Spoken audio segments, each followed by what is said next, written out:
بانگەوازی قورئان دەربارەی پەروەردگاریەتی خودای گەورە لاپەڕا 120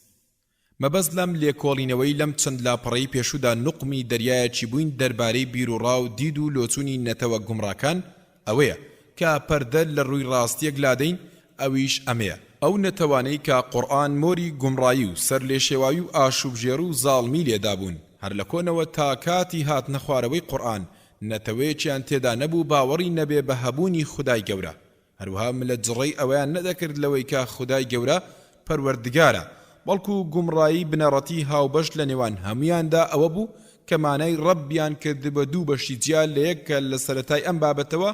بە بەڵگەی زمانەوانی و قورئانی ڕوونمان کردوێتەوە و سەلمانمان کە لە دوو لایەنەوە تێگەیشتنی هەڵا دروست بوو یەکەم ئەو مانانەی کە وشەی ڕەب دەیانگێنێت لە هەڵسان بە پەروەردەکردن بە بەدیهێنراوەکان و ئاگا لێبوونیان و ئامادەکردنیان و جێبەجێکردنی پێداویستیەکانیان و پاراستنیان بەڕێگاچی بەدەر لە یاسای سروشتی کە هەمان خودای گەورە جێبەجێیان دەکات ئەمە لای ئەوان مانایەکی دی هەبوو ئەوان هەرچەندە تەنها ئەڵڵایان بە پەروەردگاری هەرە بەرزیان دادەنا بەڵام لەگەڵ خودای گەورە باوەڕیان وابوو کە فریشتە و پەری و جن و هێزە نادیارەکان و ئەستێرە گەڕۆکەکان و پێغەمبەران و پیاوچاکان و پێشەوە ئاینەکانیش بەشێکیان لەو پەروەردگاریەتێدا هەیە و هاوڵ و یارمەتیدەر و هاوبەشی خوان دووەم ئەو مانای کە وشەی ڕەب دەیگێنێ لەلایەنی فەرمانکردن و ڕێ لە خراپەگرتن و دەسەڵاتداری و سەروەری هەرە بەرز و سەرچاوەی ڕێنمایی و مەرجەعیەتی هەموو یاسا و دەستورێک و حاکمی دەوڵەت و جەمسەری لێخڕبوونەوە و شارستانیەتی و کۆمەڵایەتی ئەوە لای ئەوان مانایەکی دی هەبوو جا بەپێی ئەم لۆچوونە ئەوان یا ئەوەتە باوەڕیان وابوو کە کەسایەتی مرۆڤ تەنها پەروەردگارن جگەل لە خوددا یا ئەوەتە ژێرباری پەروەردگارەتی ئەو کەسایەتیانە دەبوون لە بواری ڕەوشت و شارستانیەتی و سیاسەتدا لە پاڵەوەی باوەڕێکی نەزەری بێرکردەوەیان هەبوو کە ئەڵڵا پەروەردگارە ئەمەش ئەو گومڕاییە بوو کە پێغەمبەران عەلەیهیمو السەلام دەنێدران تا لای برن بانگەوازی هەمیان بۆ ئەوە بوو کە وشەی ڕەب بە هەموو مانەکانیەوە لێکدەنەوە و بیسەلمێنەوە کە هیچ بەشێک لە مانەکانی ناگەڕێتەوە بۆ هیچ کەس و لایەنێک سیستەمی ئەم بوونەوەرە بە توندی بەندە بە بنچینە و کڕۆکی ئەو زاراوە کە خودای گەورە دایهێناوە و هەر ئەویش بەڕێوەی دەبا و هەموو دەسەڵات و کار هەرسوڕانێک لەدەست خودای تاک و بێوێنەدایە جامادەم کەس دەستی لە بەدیهێنانی ئەم گەردوونە و سیستەمەدا نییە و هاوبەشی لە بەڕێوەبردن و هەڵسوڕاندنیدا نییە و دەسەڵاتی خودای گەورە مەرکەزیە کەواتە هەر ئەویش لە بازنی ئەو دیوی سروشتەوە پەروەردگارتانە لە مەیدانی بەرنامە دیاریکردن و ئیدارەی سیاسەت و یاسا و ڕێسای شارستانیەت و پەسەندکردنی قیەم و نەریت و ڕەوشدا و تەنها خودای کردگار و پەروەردگار پەرستراوتانە و هەر دەبێ بۆی بچەمێننەوە و سوشتە ببن هەر ئەویش گیراکاری پاڕانەوەکانتانە و مای پشت بێبەستنتانە و مسۆگەر و دابینکاری پێداویستیتانە و هەر ئەو پادشایە و خاوەنی مڵک و دەسەڵاتە و یاسادانەر و دەست و داڕێژ و فەرماندەر و ناسێنەری چاکە و خراپەیە ئەو دوو چەمک و مانایی پەروەردگارەتی کە لەبەر نەزانیتان لێکتان جیا کردوونەتەوە لە ڕاستیدا کۆڵەکە و ستونی چەمکی خودایەتیە و تایبەتمەندی خودایەتی خودایە لەبەر ئەوە نابێت یەکێک لە مانەکان لەوی دیجیا بکەینەوە و یا نابێت لە هیچ بەشێک لەوانە هاوبەشێک بۆ خوددا پەیدا بکەین ئەو شێوازەی کە قورئان بانگەوازی لێ دەکات لەو بارەوە لە سوورەی ئەلئاراف ئایەتی 54 پەروەردگار دەفەرمێت إن ربكم الله الذي خلق السماوات والأرض في 6 أيام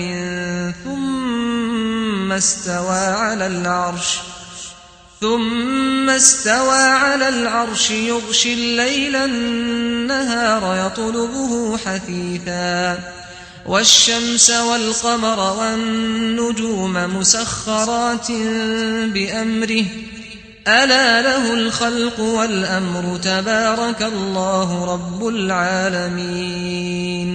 واتا پەروەردگارتان ئەو ئەڵڵایە کە ئاسمانەکان و زەوی لە 6 ڕۆژدا دروست کرد اینجا لەسەر عەرش جێگیر بوو پەروەردگار ڕۆژ بە شەودا دەپۆشێ زوو ڕووناچیەکەی دەپێچێتەوە و ڕۆژ و مانگ و ئەستێرەکان بە فەرمانی ئەو ژێربار کراون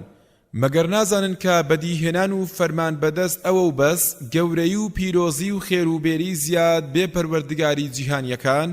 ئیستەوا دەبێت دوالێک بدرێتەوە کە شانی خودای گەورە بێت بێ چواندن و تەشبیه و بێ لە کارخستن و تعتیل و بێ بەرجەستەکردن تەمثیل و بێ لادان لە بنچینەی سیفەتەکە تەحریف و وەک ئیمام مالیک ڕەحمەتی پەروەردگاری لێبێت دەربارەی ئەم ئیستیوایە فەرمیەتی الاستواء معلوم والكيف مجهول والسؤال عنه بدعة والإيمان به واجب وتم ناي شيء استواء ديارة چون يتيكي نازاندري بسيار لكرني بدعية باورهنان بصفة استواءك فرزة پروردگار لسورة يونس آياتي 31 دفرميت فذلكم الله ربكم الحق فماذا بعد الحق إلا الضلال فأنا تصرفون واتا بڵێ چێ لە ئاسمان و زەویەوە ڕۆزیتان دەدات چێ خاوەنی چاو و گوێسکەیە چێشتی زیندوو لە مردوو بەدی دێنێ و مردوو لە زیندوو دەردەهێنێت چێ کاروباری ئەم بوونەوەرە هەڵدەسوڕێنێ و بەرەو جێ مەبەستیان دەبات لە وەرامدا دەڵێن ئەڵڵا دەی پێیان بڵێ ئەدی بۆ لە سزای ئەو خودایە ناترسن و لەوەی پشت لە بەرنامەکەی دەکەن سڵێک ناکەنەوە خۆ ئەو خودایە گەورەی پەروەردگاری حەقی ئێوەیە لە دوای حەق گومڕایی نەبێت چیدی هەیە دەیسا بۆچی لە حەق و ڕاستی لا دەدەن پەروەردگار لە سوڕەی ئەز-زومەر ئایەتی 5 و 6 دەفەرموێت خلق السماوات والأرض بالحق يكور الليل على النهار ويكور النهار على الليل وسخر الشمس والقمر كل يجري لأجل مسمى ألا هو العزيز الغفار خلقكم من نفس واحدة ثم جعل منها زوجها وأنزل لكم من الأنعام 8 أزواج يخلقكم في بطون أمهاتكم خلقا من بعد خلق في ظلمات 3 ذلكم الله ربكم له الملك لا إله إلا هو فأنا تصرفون واتا خدای گەورە ئاسمانەکان و زەوی بە حەق دروست کردووە و شەو بەسەر ڕۆژدا دەهێنێت و ڕۆژیش بەسەر شەودا دەهێنێت و مانگ و ڕۆژی بە جۆرێک ژێربار کردووە کە خزمەتی مرۆڤ دەکەن و هەریەکەیان بۆ کاتێکی دیاریکرا و دەڕوات کە ڕۆژی دواییە ئەم خوددا گەورەی پەروەردگاری ئێوەیە هەموو شتێک لە ئاسمان و زەویدا مڵکی ئەوە و هیچ پەرستراوێک نییە جگە لەو ئیتر چۆن ئێوە لە ڕێگەی ڕازلا دەدەن و غەیری ئەو دەپەرسترن پەروەردگار لە سوڕەی غافر ئایەتی 61 تا 65 دەفەرموێت الله الذي جعل لكم الليل لتسكنوا فيه والنهار مبصرا إن الله لذو فضل على الناس ولكن أكثر الناس لا يشكرون ذلكم الله ربكم خالق كل شيء لا إله إلا هو فأنا تؤفكون كذلك يؤفك الذين كانوا بآيات الله يجحدون الله الذي جعل لكم الأرض قرارا والسماء بناء وصوركم فأحسن صوركم ورزقكم من الطيبات ذلكم الله ربكم فتبارك الله رب العالمين هو الحي لا إله إلا هو فادعوه مخلصين له الدين الحمد لله رب العالمين واتا الله او ذاتي كشوي بو داناون تا تيدا بسرمن و آرامی تيدا بگرن و بحسينوا ڕۆژیشی بەڕووناچی بۆ بەدیهێناون بۆ ئەوی کار و کاسبی تێدا بکەن و تێیدا بێن و بچن ئەوە ئەو خودایە کە پەروەردگاری حەقی ئێوەیە و هەموو شتێکی بەدیهێناوە هیچ پەرستراوێک نییە تەنها ئەو نەبێ ئیتر چۆن ڕوو لە پەرستنی ئەو بۆ پەرستنی غەیری ئەو وەردەجێڕن خدا ئەو خودایە کە زەوی کردووە بە مەنزڵی نیشتەجێتان ئاسمانیشی بۆ کردوون بە نیمچێکی پارێزەر و ئێوەی بە شێوەیەکی جیا لە گیاندارانی تر خوڵقاندووە و بە جوانترین و ڕێک و پێکترین شێوە دروستی کردوون و نەخشە و وێنەی کێشاون و ڕزق و ڕۆزی لە شتی پاک پێداون. ئەمانە ئیشی خودای پەروەردگاری ئێوەن. دەک هەر خێر و بێر و گەورەی زیاد بێت پەروەردگاری جیهانیەکان. هەر ئەو زیندووە و هیچ خوددا و پەرسترابێکی تر نییە بە حەق و ئەو نەبێ. دە هەر بانجی ئەو بکەن و لێی بپاڕێنەوە ئاینەکەی بە دڵسۆزی و بێڕیا بگرنە بەر. پەروەردگار لە سوورەی فاتر دەفەرمێ والله خەلەقەکم من تراب و لە ئاەتی 13 و 14 دەفەرموێت يولج الليل في النهار ويولج النهار في الليل وسخر الشمس والقمر كل يجري لأجل مسمى ذلكم الله ربكم له الملك والذين تدعون من دونه ما يملكون من قطمير إن تدعوهم لا يسمعوا دعاءكم ولو سمعوا ما استجابوا لكم ويوم القيامة يكفرون بشرككم ولا ينبئك مثل خبير. واتا خدای گەورە ئێوەی لەگەڵ دروست کردووە. شەو تێکەڵکێشی ڕۆژ دەکات و ڕۆژیش تێکەڵکێکی شەو دەکات. ڕۆژ و مانجی ژێربار کردووە هەر یەکەیان بۆ ماوەیەکی دیاریکرا و دیاری کردووە. ئەوەیە ئەڵڵا کە پەروەردگاری ئێوەیە. مڵک و دەسەڵاتی دنیا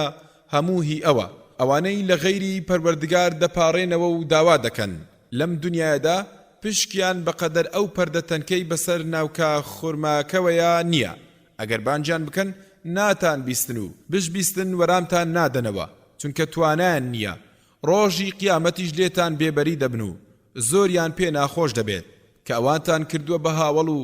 هاوشانی خودای خاوەن کردگار. پەروەردگار لە سوورەی ئەڕووم ئاەتی 26 تا 30 دەفەرموێت وله ما في السماوات والأرض كل له قانتون وهو الذي يبدأ الخلق ثم يعيده وهو أهون عليه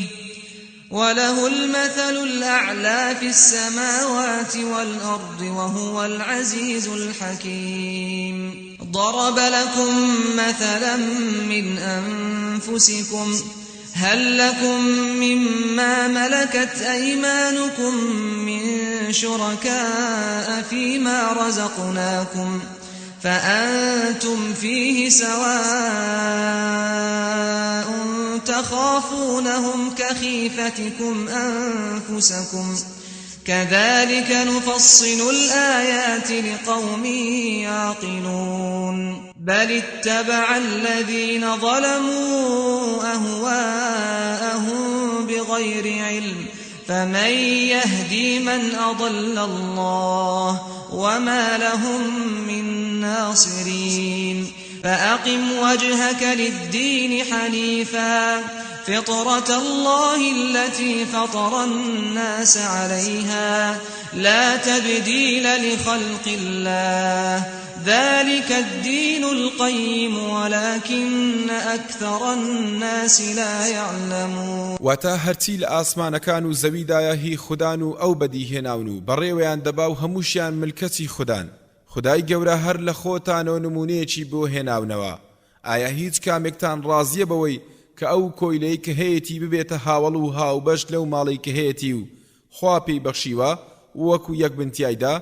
ترسیشتان لە یەکتری هەیە مەگەر خۆتان لەوان بەبەرزتر نازانن کە نەهێڵن ببنە هاوبەشتان و ڕقیشتان لەوێ دەیکەواتە چۆن لە بەندەکانی خوددا هەڵدەبژێرن و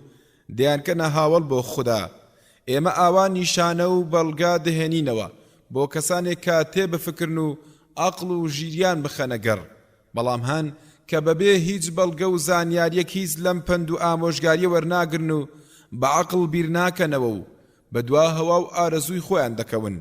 تۆ بە پاچی ڕوو لە دینی خوددا بکە و خۆت لە ڕێباز و ڕێچکێکی خوار و خێجلادا. خدای گەورە هەر لە سەرەتاوە مرۆڤی وا دروست کردووە کە هەر لە منداڵیەوە بڕوا بە خوددا هەبێ. ئەمەش ڕێسای ژیانە و ڕێسای خودایش ناگۆڕێ و هەر بەم شێوەیەش دەمێنێتەوە. ئەوەی ڕێگەی ڕاست و ئاینی بێعیب و کەم و کورتی بەڵام بەشی زۆری خەڵکی نازانن و بە نەزانی لێی دوور دەکەونەوە. پەروەردگار لە سوورەی ئەز-زومەر ئاەتی 67 دەفەرموێت: وما قدر الله حق قدره والأرض جميعا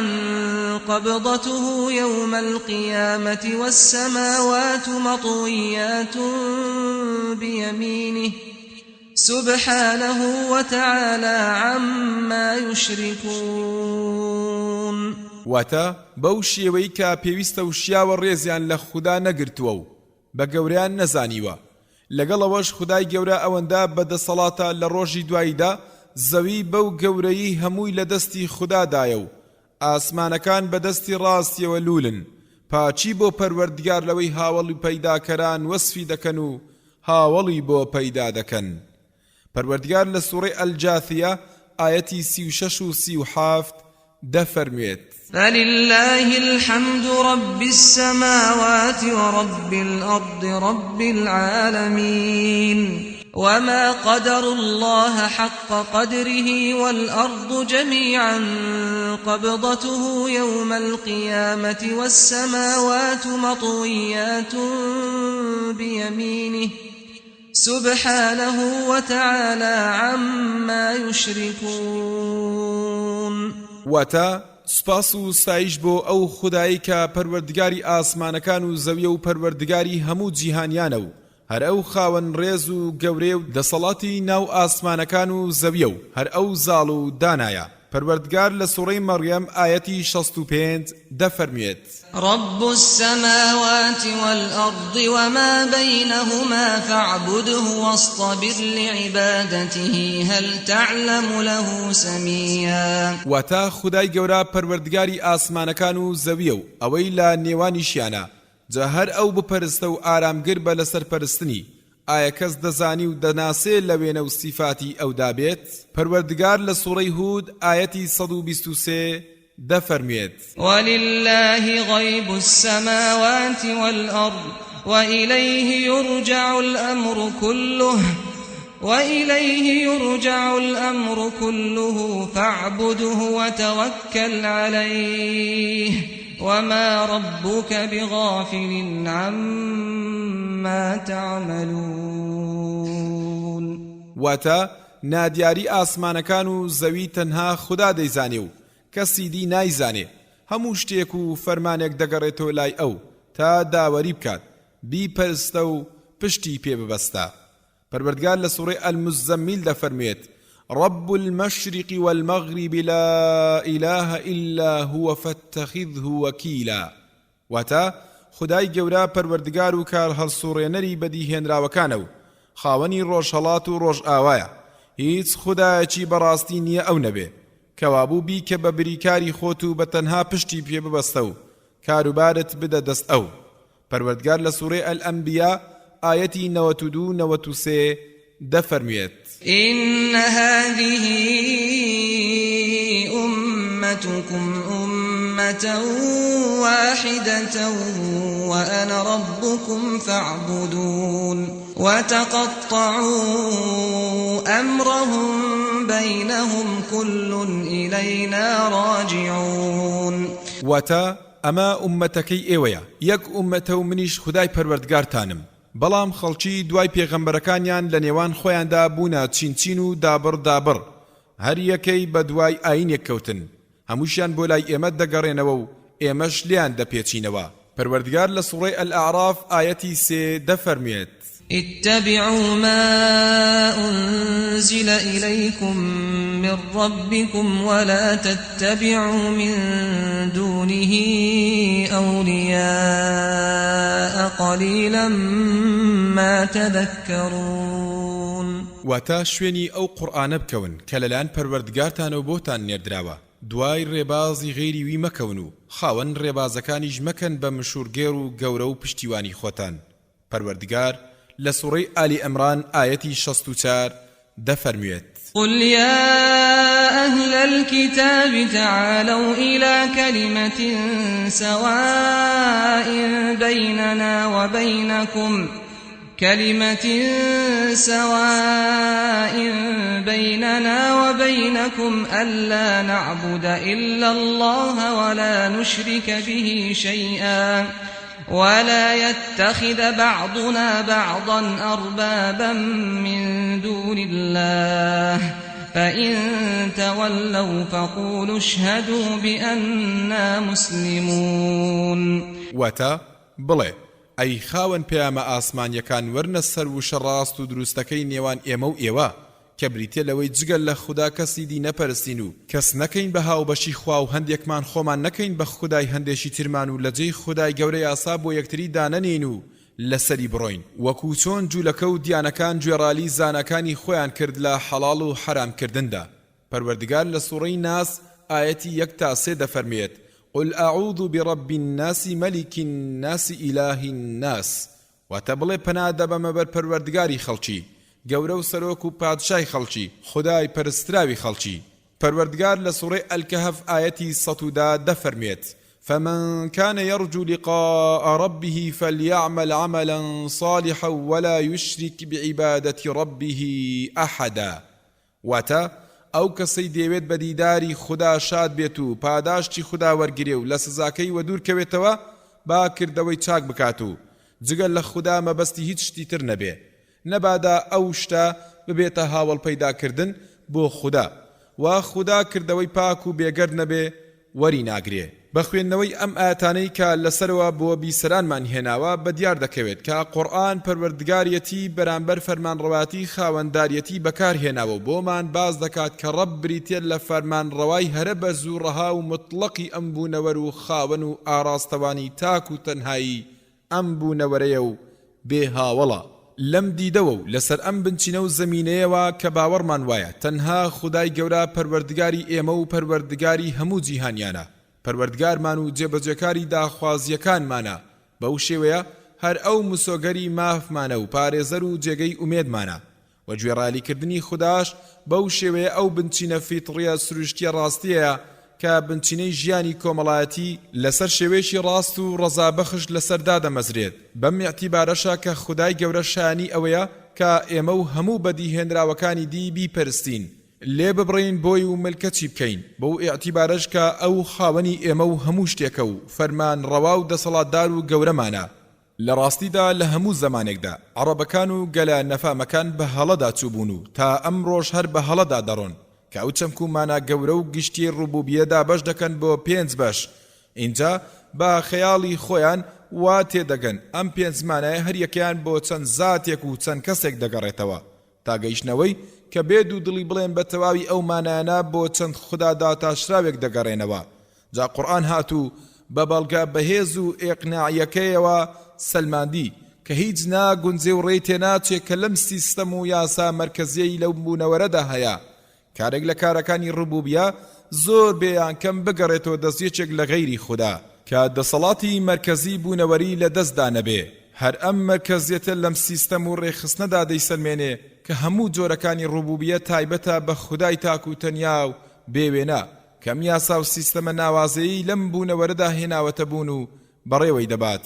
لەبەر ئەوە هەر یەکێ وا تێبگا کە بەشێک لە بەشەکانی ڕوبوبیە دەگەڕێتەوە بۆ کەسێک جگەل لە خوددا یا بیجێڕێتەوە بۆی بە هەر شێوێک بێت و خۆشی لەم بوونەوەرەدا دەژی ئەوە دژایەتی ڕاستی دەکات و لە واقعیش لا دەدات و زوڵم و ستەم لە ڕاستی دەکات و خۆی دەخاتە بەر هۆکارەکانی خەسارەتمەندی و لە بەیچوون ئەبیش بەهۆی ئەو ماندوو بوونەی تووشی خۆی دەکا لە ڕوبەڕووبوونەوەی ڕاستی و واقعیدا. خوێنەری بەڕێز ئەم تڕاکە بە کۆتا هات. سێەم پەرستن ئەلعیبادە لاپەڕا 132 لێکۆڵینەوەی زمانەوانی العبودە والعبودیە والعبدیە لە ڕووی زمانەوانیەوە هەر یەک لەمانە بریتێ لە ملکەتی و خۆ بەکەم زانین واتە خۆ بەدەستەوەدان و تەسلیمبوونی کەسێک بۆ یەکێک کە هیچ بەرگری بەرامبەر نەنوێنێ و لە فەرمانی لا نەدا و لێ یاخی نەبێت تا بە ئارەزووی خۆی بەکاری بهێنێ. لەم سۆنگەوە عەرەب بە وشترێکی جلەوچێشی ئاسانکاریان دەگوت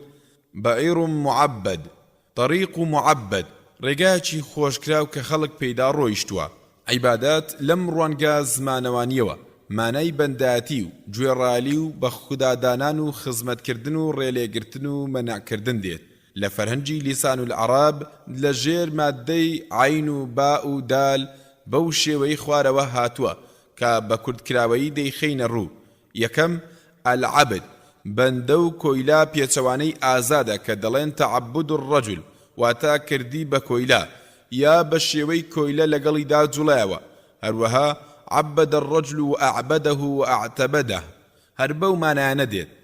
لا فرمودێکی پێغەمبەری مەزن صلى الله عليه وسلم هاتووە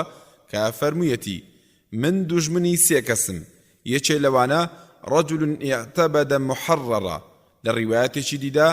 ئەعبەد محررا واتە پیاوێک کە کەسێکی کۆیلا ئازاد بکات.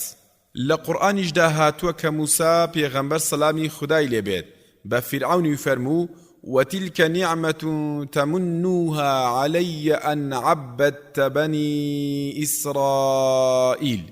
وتمنتي أوم بسردادكيت كبني إسرائيل كراني يعقوب كردوا بكولي خوت. دوم العبادة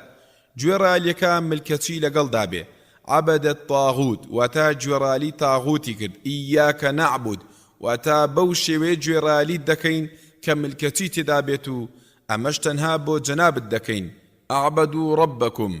واتا گوێڕالی پەروەردگارتان بکەن. وقەومهما لەنا عابدون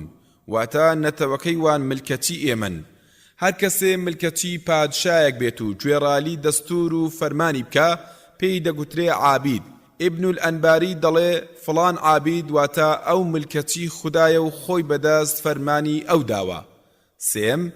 عبده عبادة ومعبدا ومعبدا واتا پرستی و کردی بە خدا. التعبد واتا زەبوونی و ملکەچی و پەرستن کە دەڵێن هو المعبد واتا ڕێزلێگیرا و بە گەورە سەیرکراو وەک چۆن بپەرسترێ وایە. وەک شاعیر دەڵێ أرى المال عند الباخلين معبدا واتە ماڵ و سامان لە لای ڕەزیل و قرچۆکان دەبینم وەکو پەرسترا و سیر دەکرێ ئەوەندە ڕێزی هەیە و خۆشەویستە لایەن. چارەم وعبد به لەگەڵی بوو لێی جودا نەبووە. پێنجەم ما عبدك عني چی وای لێکردی نەتوانی بێی بۆ لام. لەم لێکدانەوە زمانەوانیە کە بۆ مادەی عەبد کرا دەردەکەوێت کە چەمک و مانای بنەڕەتی وشەکە ئەوەیە مرۆڤ ملکەت بێت بۆ بەرزی و گەورەی و دەسەڵاتی یەکێک و لە ئازادی و سربەخۆیی خۆی دابەزێت و هیچ بەرەنگاری و یاخیبوون و ڕوبەڕووبوونەوەیەک نیشان نەدات بەرامبەری و بە تەواوی بجێتە ژێر ڕکێفیەوە. ئەمەیە کاکڵەی بەندە و بەنداتی بۆیە کابرای عەراب کاتێککە گوێی لە وشەی العەبد والعیبادە دەبوو یەکەم شت کە بە مێشکیدا دەهات بیر و لۆچوونی بەنداتی بوو وەکو ئەوەی لەسەرەوە باس کرا. لەبەر ئەوەی کە ئەرچی سەرچی عەبد گوێڕالیکردنی گەورەکەی و ڕاپەڕاندنی فەرمانەکانیەتی بۆیە مانای وشەی العیبادە بە مسۆگەری گوێڕالیکردنیش دەگرێتە خۆی. جا ئەگەر بەندە تەنها بەوەندە نەوەستا کە تەنها خۆی تەسلیمی گەورەکەی بکات و ملکەچی و گوێڕالیشی بێ بەڵکو لەگەڵ ئەوەشدا دان بنێ بە پلە و پایی بەرزی و دەسەڵاتی و بڕوای هەبێ بە پلە و پایی و دڵی پڕبێت لە سۆز و سوپاسکردن بەرامبەر بە چاکە و بەخششەکانی ئەوە بە جوانترین شێوە پێیدا دەڵێ بە شێوەیەکی هونەری و جوانکارانە سوپاسی خۆی دەردەبڕێ بەرامبەر بە بەخششەکانی و جێبەجێکردنی دروشمەکانی بەندایەتی. هەموو ئەوانەش پێی دەگوترێت بە خودادانان و عیبادەتکردن. جا ئەم شێوە لۆچوونە ناچێتە پاڵ مانای پرستن مەگەر لەگەڵ تەسلیمبوونی ڕواڵەتی بەندەیەک بۆ گەورەکەی و دڵیشی لەگەڵیدا ملکەز بێت. ئەمە دەربارەی ماناکانی یەکەم و دووەم و سێم. بەڵام مانای چوارەم و پێنجەم کە بۆ مادەی عین و با و دال باسکران دوو لۆچوونی لاوەچین و لە مانای بەندایەتی العوبودیەدا بنەڕەتی نین بۆیە لەبارەیانەوە قسە ناکەین. بەکارهێنانی وشەی العیبادە لە قورئاندا لاپەڕا 135. دوای چوونە نێوبنج و بناوانی وشەی العیبادە لە زمانەوانیدا ئەگەر بگەڕێنەوە بۆ قورئان دەبینین کە ئەم وشەیە بە زۆری بە سێ مانای یەکەم و دووەم و سێم بەکار هاتووە. لە هەندێک جێگەدا بە مانای یەکەم و دووەم پێکەوە هاتووە. لە هەندێکی دی تەنها بمانەی دووەم و لە هەندێکی تردا تەنها بمانەی سێم بەکار هاتووە ئەگەرچی لە هەندێک شوێندا بە هەر سێ مانا پێکەوە بەکار هاتووە. نمونەی بەکارهێنانی وشەی ئەلعیبادە بە مانای یەکەم و دووەم پەروەردگار لە قورئانی پیرۆز لە سوورەی ئەلمؤمنون ئایەتی 45 و 46 و 47 دەفەرموێت: ثم أرسلنا موسى وأخاه هارون بآياتنا وسلطان مبين إلى فرعون وملئه فاستكبروا وكانوا قوما عالين فقالوا أنؤمن لبشرين مثلنا وقومهما لنا عابدون. واتا اینجا موسا و هارونی برایمان بە نیشانە گەورەکانەوە کە نۆ نیشانە و بەڵگەی ڕوون و ئاشکرا بوون نار بۆ لای فیرعون و دار و دەستەکەی لە ڕیشسپی و پیا و ماقوڵانی، بەڵام پشتیان تێکردن و خۆیان بەزل زانی چونکە گەلێکی یاخی و سەرکەش و فیزاوی بوون. گوتیان چۆن باوەڕ بە دوو کەسی وەکو خۆمان بێنین لە کاتێکدا کە گەلەکەیان کۆی لەو ژێرباری ئێمەن و گوێ ڕێیالمانن. پەروەردگار لە سوورەی ئەش-شوعەرا ئایەتی 22 دەفەرمێت: وتلك نعمة تمنوها علي أن عبدت بني إسرائيل. واتا منەتی ئەوەم بەسەردا دەکەی کە چاکەت لەگەڵ کردووم مەبەستی فیرعونە لە کاتێکدا هەموو بەنی ئیسرائیلت کردووە بە بەندەی خۆت و بەکاریان دەهێنی. ئیبن کەثیر ڕەحمەتی لێبێ دەفەرمێ مەبەستی سەیدنا موسا سەلامی خوای لێبێ ئەوە بوو کە بە فیرعون بڵێ ئەو هەموو خراپەی لەگەڵ ئەم نەتەوەیدا کردوتە ناکاتەوەی کە چاکەت لەگەڵ یەک نەفەریان کردووە و منەتبارم بکەی. مەبەست لە عیبادا لە هەردوو ئاەتەکەدا بەندایەتی و ملکەتی و بەگوێکردنە. هەر بەو مانایش بوو کە فیرعون گوتی نەتەوەی موسا و هارون ملکەتمانن، ژێردەست و ژێربارمانن و بەگوێمان دەکەن. سەیدنا موساش سەلامی پەروەردگاری لێبێت دەفەرموێ تۆ بەنی ئیسرائیلت ناچار و ژێربار کردووە بە ئارەزوی خۆت بەکاریان دێنی. مانای یەکەمی عیبادات لە بەندایەتی و گوێڕالیکردن لاپەڕا 137. پەروەردگار لە سوورەی ئەلبەقەرا ئایەتی 172 دەفەرمێت: يا أيها الذين آمنوا كلوا من طيبات ما رزقناكم واشكروا لله إن كنتم إياه تعبدون. أي إيمان داران لو اشتپاك و حلالان بخون کە پێمان داون سپاسی خدا بکەن ئەگەر ملکەتی ئەو دەکەن و بەتەنها دەیپەرستن. ئەو ئاەتە بەو بوونەیەوە هاتە خوارەوە کە عەرەبەکان لە پێش ئیسلامدا جۆرەها مەرج و ڕێ و شوێنیان دانابوو بۆ خواردن و خواردنەوە، ئەمەش بۆ گوێڕالیکردنی پێشەوە ئاینیەکانیان و شوێنکەوتنی باو و باپیرانیان. بەڵام کاتێ مسلمان بوون خدای گەورە فەرمووی ئەگەر من دەپەرستن پێویستە هەموو ئەو بەند و باوانە بشکێنن و هەموو شتێک بخۆن کە بۆم حەڵال کردوون. واتە ئەگەر ئێوە بەندەی زانا و پیاوە ئاینیەکانتان نین و خۆتان بە بەندەی گوێڕالی خدا دادەنێن و ئەگەر واستان لە گوێڕالی وان هێناوە گوێڕالی خدا دەکەن ئەوە پێویستە لەسەرتان کە بە دوای ئەو بەند و ڕێ و ڕەسمە بکەون کە خدا بۆی داناون، نەک بە دوای ئەوەی کە پێشەوە ئاینیەکانی پێش ئیسلام بۆیان داناون. بۆیە وشەی ئەلعیبادە لێرەشدا بە مانای بەندایەتی و ملکەتی و گوێڕالیکردن هاتووە. پەروەردگار لە سوورەی ئەلمائیدە ئایەتی 60 دەفەرموێ: قل هل أنبئكم بشر من ذلك مثوبة عند الله من لعنه الله وغضب عليه وجعل منهم القردة والخنازير وعبد الطاغوت أولئك شر مكانا وأضل عن سواء السبيل. واتا بڵێ ئەو شتەی ئێوە بە عیبی دادنێن بۆ ئێمە کە یەکتا پەرستیە هەواڵتان پێ بدەم کە سزایەکی خراپتر لەو عیب و گردنەتان لای خوددا چۆنە ئەوەی کە خودای گەورە بنەفرەتی لێ کردووە و لە بەزەی خۆی دووری خستۆتەوە و ڕق و تووڕەی خۆی بەسەردا ڕشتووە و لەوان مەیمون و بەرازی دروست کردووە، هەروە کەسێک کە تاغوت و سەرکەشی پەرستووە. پەروەردگار لە سوورەی ئەنەحل ئایەتی 36 دەفەرمێت: ولقد بعثنا في كل أمة رسولا أن يعبدوا الله واجتنبوا الطاغوت. واتاب يقمان لنيو هر نتويك دان يدراويك ما ناردوك بتنها خدا بپرسنو لە تاغوت دوورکەونەوە. هەروەها پەروەردگار لە سوورەی ئەز-زومەر ئایەتی 17 دەفەرمێت: والذين اجتنبوا الطاغوت أن يعبدوها وأنابوا إلى الله لهم البشرى فبشر عباد. واتا ئەوانەی لا پەرستنی تاغوت دوورکەوتنەوە و گەڕانەوە لای پەروەردگار مژدەی لێ خۆشبوون و چوونە بەهەشتیان پێ بدە. لەو سێ ئاەتەدا مەبەز لە بەندەتی تاغوت بەندەتی و گوێڕالیکردنیەتی و مانای تاغوت لە زاراوی قورئاندا وەکو لە پێشەوە ئاماژەمان بۆ کرد. هەر دەوڵەتێک یا دەسەڵاتێک یا پێشەوایەتیەک یا فەرمانڕەوایەک لە خودا یاخی بێ و هەڵگەڕێتەوە و مافی پەروەردگار زەوتکە لەو بارەوە، اینجا فەرمانی دەربکا و خەڵکی لەسەر زەوی خوددا ناچار بکا و هانیان بدا لەسەر ئەو فەرمانە بڕۆن، جا چغ بە ناچاری و تۆبزی لێکردن بێ یا بە فریودان یا فێرکردنی تێکدەرانە بێ، تەسلیمبوونی مرۆڤ بەم جۆرە دەسەڵاتە و ملکەتکردنی و گوێڕالیکردنی عیبادەتکردنە بۆ ئەو تاغوتە. مانای دووەمی عیبادەت بە گوێگرتن و گوێڕالیکردنە، ئەتطاعە، لاپەڕا 140.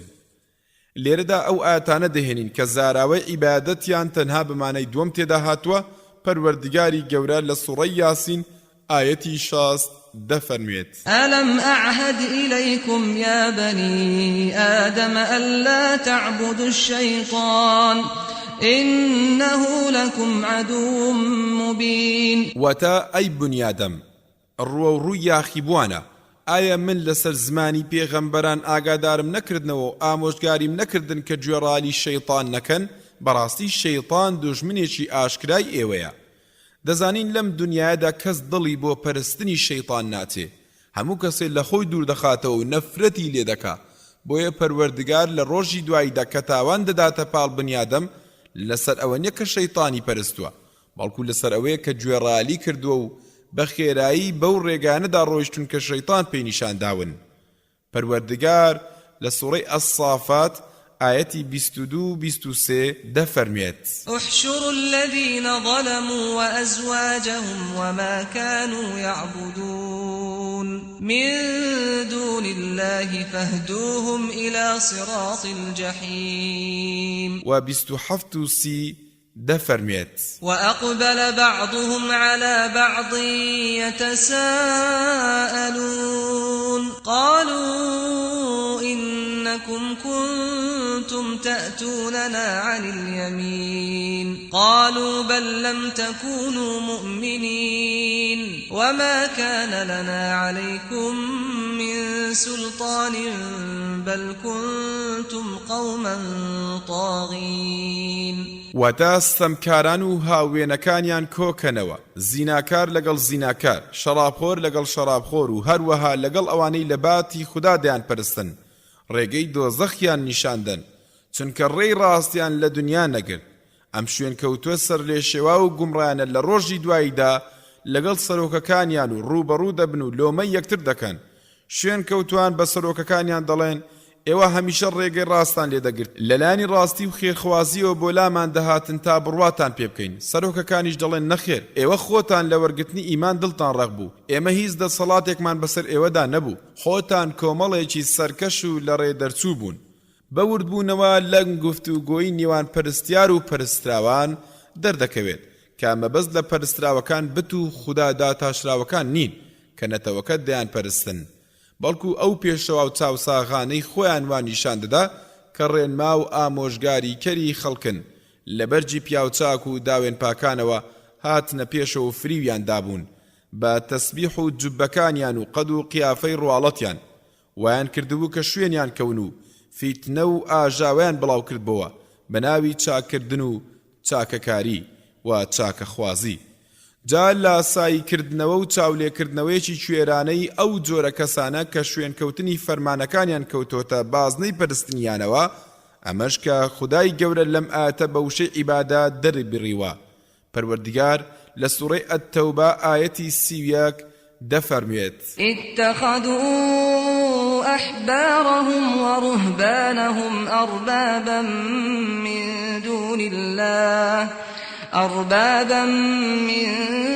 دون الله والمسيح ابن مريم وما أمروا إلا ليعبدوا إلها واحدا لا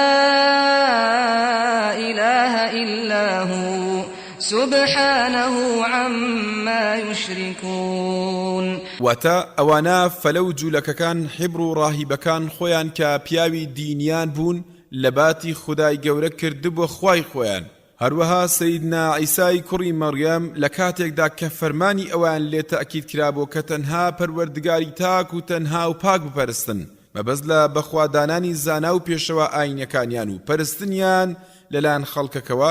لەم ئاەتدا وەیە کە ئەو خەڵکە بڕوان وابوو کە ئەو زانا و پێشەوانە کە خاوەنی دەسەڵاتێکن دەبێ بەگوێیان بکرێ لەوەی کە دەڵێن بیکە یا مەیکە ملکەتیان بنبێ ئەوەی کە خودای گەورە یا پێغەمبەر صلی الله عليه وسلم ڕێیان پێبدات. پێغەمبەر صلی الله عليه وسلم لا فەرمودە ڕاستەکاندا ئاماژەی بۆ ئەوە کردووە کاتێک کە پێی گوتراوە ئێمە زانا و پێشەواکانمان نەدەپەرست. پێغەمبەر صلی الله عليه وسلم لە وەرامدا فەرمووی مەگەر حەڵاڵی وانتان بە حەڵاڵدا نەدەنا و حرامی وانتان بە حرامدا نەدەنا. مانای سێمی عیبادەت بە خودادانان التەئەلوه لاپەڕا 143.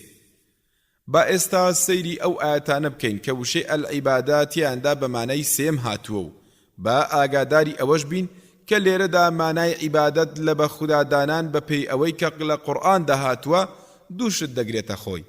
یەکەم ئەوەیە کە مرۆڤ هەندێک لە دروشمەکانی پەرستن بۆ یەکێک ئەنجام بدات وەک سوجدە و ڕکوع و لە خزمەتوەستان و سوڕانەوە بە دەوری تەوافکردنی و مازکردنی دەرگا و نەزر لە خۆگرتن و قوربانیکردن تا هەموو شانەی کە خەڵکانێک بە نیازی پەرستن و قوربانیکردن ئەنجامیان دەدات. جاگرنگ نییە مرۆڤ وا بزانێت کە ئەو کەسە خودایەکی هەرە بەرزە و سەر بەخۆیە یا بۆ ئەوە لێی بپارێتەوە تا بەهۆیەوە لە خوددا بەرزەکە نزیشی بێتەوە یان بیکە بەهۆ وەسیلەی تکا و شەفاعەتکردن یاخود بیکە بە هاوڵی ئەو خودایە بەرزە و وا بزانێ شتێکی بەدەستە لە هەڵسوڕانی کاروباری ئەم دنیایەدا. دووەم ئەوەی کە مرۆڤ وا دابنێ کە یەکێک لەم دنیادا زاڵە بەسەر یاسا و هۆکارەکاندا ئینجا لە کاتی گیر و گرفت و پێویستی و ناچاریدا هاواری وەبەربەرێ و پەنای پێ بدا و پێی وابێت لە تەنگانە و لێ قەومان و کەم دەرامەتی و لە دەستدانی کەسوکادا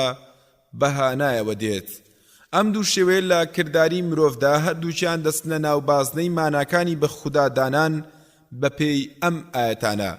پەروەردگار لە سوڕەی غافیر ئاەتی 66 دەفەرمێت قل إني نهيت أن أعبد الذين تدعون من دون الله لما جاءني البينات من ربي وأمرت أن أسلم لرب العالمين. واتا بڵێ خدای گەورە ڕێی لێگرتووم لەوەی کە ئەو دار و بەردانە بپەرستم لە باتی ئەو لە کاتێکدا موعجیزە و بەڵگەی ئاشکرا و ڕۆشتنم لەلایەن پەروەردگارمەوە بۆ هاتووە کە نابێت جگە لەو بپەرسترێ. هەروەها پەروەردگار لە سوورەی مەڕیەم ئاەتی 48 و ئاەتی 49 دەفەرمێت وأعتزلكم وما تدعون من دون الله وأدعو ربي. هەروەها ئاەتی 49 فلما اعتزلهم وما يعبدون من دون الله وهبنا له إسحاق ويعقوب. وتا جیا دەبمەوە و گۆشەگیر دەبم لێتان لە خۆتان و لەو شتانش کە لە جیاتی خوددا دەیپەرستن و بانجان دەکەن و هانایان بۆ دەبن. من بە پاچی ڕوو دەکەمە خوددا و بێ هاوڵ دەیپەرستم. کاتێ سەیدنا ئیبراهیم پێغەمبەر سەلامی خوای لێبێت کە لەوان و لەوانەی جگە لە خوددا دەیان پەرستن جیابۆ و کۆچی بۆ شام کرد ئیسحاقمان پێبەخشی و دواییش یاعقوب. پەروەردگار لە سوورەی ئەلئەحقاف ئاەتی 5 و ئاەتی 6 دەفەرمێت ومن أضل ممن يدعو من دون الله من لا يستجيب له إلى يوم القيامة وهم عن دعائهم غافلون. وإذا حشر الناس كانوا لهم أعداء وكانوا بعبادتهم كافرين. واتا چێ لەو کەسە گومڕاترە کە هانا بۆ غەیری پەروەردگار و بۆ شتانێک دەبات کە هەتا ڕۆژی دوای ناتوانن بەهانایانەوە بێن. نەک هەر ئەوە بەڵکو هەر ئاگاشیان لەو هانا بۆ هێنانەی ئەوان نییە و بێ ئاگان لێی کاتێککە خەڵکیش لە ڕۆژی دواییدا کۆ دەکرێنەوە بتەکان دەبن بە دژمنی پەرستیاریەکانیان و نکۆڵی لەوە دەکەن کە ئەوانیان پەرست بێ واتە پێیان دەڵێن ئێمە فەرمانمان پێ نەکردوون کە بمان پەرستن و هەر ئاگاشمان لێ نەبووە کە ئێمەتان پەرستووە لەم سێ ئایەتەدا بە ئاشکرا دەردەکەوێت کە ئیبادەت بە مانای پاڕانەوە و هاوار و بەربردن هاتووە پەروەردگار لە سوورەی سەبا ئایەتی 21 دەفەرمێ بل كانوا يعبدون الجن أكثرهم بهم مؤمنون واتبلكو هاول پیدا کران هاواریان و برجنوکا دبردو بنداتی اوانیان دکرد زور بیان باوریان پیان هبو وایان دزانی که کچی خدانو دسڵاتیان هەیە مەبەست لە پرستنی جنۆکە و باوەڕ پێبوونیان لەم ئاەتەدا ئەو ئاەتەی سوڕەتی جن باشتر و ڕوونتری دەکاتەوە کە پەروەردگار دەفەرمێ وأنه كان رجال من الإنس يعوذون برجال من الجن وتهندق لبنياد مكان إنس بنان وبرهندق لجنوك كان دبرت دركوت كما بزل پرستني جنوك هاوار لكردنو پنا وبربردنيانا لكاتي كم درامتي ومردنو لمردنو بلاو ناخوشيدا هروها مبستيج لباور پيبونيان بريتيا لباور كردن بدا صلاتيان لسر پنادانو بدا موتون پروردگار لسورة الفرقان آيتي حفظو هجدا دفرميت ويوم يحشرهم وما يعبدون من دون الله فيقول أأنتم أضللتم عبادي هؤلاء أم هم ضلوا السبيل قالوا سبحانك ما كان ينبغي لنا أن نتخذ من دونك من أولياء ولكن متعتهم وآباءهم حتى نسوا الذكر وكانوا قوما بورا واتا كاتي لو روجدا روجي قيامت اواني غيري پروردگار دا پرستنو پرستراوكانيشان وكو عزير و عيسى و فريشتكان كو دكاتو خداي گوري لپرستراوكان دا پرسي آیا ايوه او بنداني منتان گمراه کردو پیتان گوتن بمان پرستنيان خویان ریگیان من کرد اوانيش بسر سرمانيكو دلين پاچی بو تو اي خداي گورا تو دوری لهم هاولك بو ايمن ناشد زگل لتو كذب گورا و مشور جير و پرستراو دابنين لم آياتو روشن دبيتو كما بزل پرستراوكان پیغمبران سلامي خدان لبيتو پیاوچاکان الاولياء مەبەستیش لە پەرستنیان ئەوەیە کەوا بزانرێت ئەوانە لە تایبەتمەندیەکانی بەنداتی باڵاتر و دەستڕۆیشتون هەندێک سیفەتی خوایەتیان هەیە و توانای ئەویان هەیە لە ڕێگەی غەیبەوە بەهانای خەڵکیەوە بێن و زیانیان لەسەر لابەرن بۆیە پێیان وایە حەقە هەندێک لە دروشمە پەرستنەکانیان بۆ ئەنجام بدرێت وەک لێپاڕانەوە و قوربانی بۆکردن و تەوافکردن بە دەوری نزرگە و مەرقەدەکانیاندا هەروەها ڕێزگرتن و بە گەورەدانانیان تا دەگاتە نزیک ئەوەی ببێ بە پەرستن و ملکەتی کردن و سەر بۆ دانەواندن پەروەردگار لە سوڕەی سەبا ئایەتی 41 دەفەرمێت ويوم يحشرهم جميعا ثم يقول للملائكة أهؤلاء إياكم كانوا يعبدون قالوا سبحانك أنت ولينا من دونهم بل كانوا يعبدون الجن أكثرهم بهم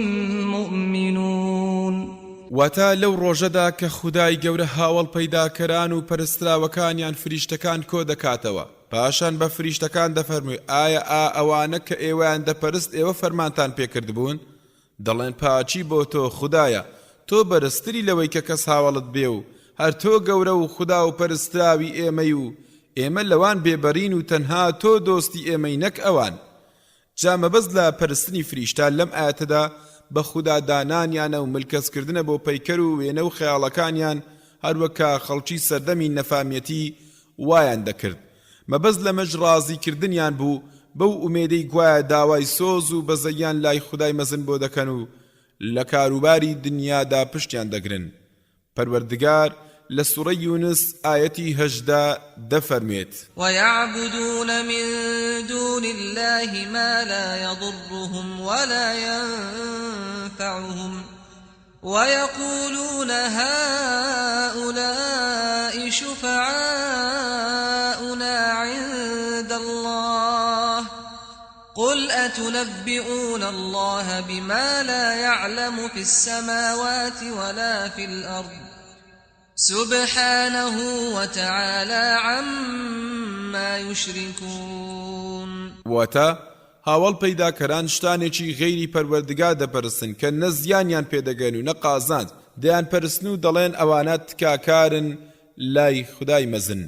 پەروەردگار لە سوڕەی ئەززومار دەفەرمێ والذین اتخذوا من دونه